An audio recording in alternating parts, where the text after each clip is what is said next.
அனைவருக்கும் வணக்கங்கள். இந்த வீடியோவை மறக்காம ஷேர் பண்ணுங்க. இந்த வீடியோவை ஷேர் பண்ண மூலியம் ராமசாமி கோவிலுக்கு போகாதவங்க கூட இந்த வீடியோவில் வர மூலவரை தரிசனம் பண்ணிக்கிட்டு அதன் அருளை பெறுவாங்க. அதாவது இந்த கோவில் எப்படின்னா, அயோத்திக்கு போக முடியாதவங்க அனைவருமே இந்த அயோத்தி, அதாவது ராமரா வீட்டிற்கு ராமசாமி கோவில் வந்து அந்த பலனை அடையலாம். இது எங்க இருக்குதுன்னா, நம்ம திருப்பூர் மாவட்டத்தில் பல்லடத்திலிருந்து காங்கேயம் செல்லும் சாலையில் அவினாசி பாளையத்துக்கு பக்கத்தில் இருக்கிற கோவில்பாளையம் என்ற கிராமத்தில் தான் இந்த ராமசாமி வீட்டு இருக்கிறார். எப்படி இங்க ராமசாமி நீங்க சொல்லலாம் கேட்கலாம்.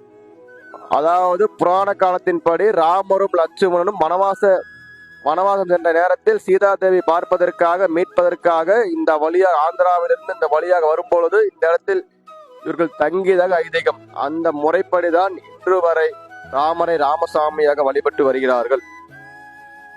அதே போல இந்த ராமசாமி கோவில் என்ன இதுனா, யாருக்கெல்லாம் கைகால் வலி, யாருக்கெல்லாம் உடல்நல சரியில்லை, யாரு வீடெல்லாம் தொழில் முடக்கம், அப்படிப்பட்டவங்களுக்கெல்லாம் இந்த கோவில வணங்கிட்டு வழிபட்டு சென்றோம்னா அவங்களுக்கு நல்லது நடக்குதுங்க.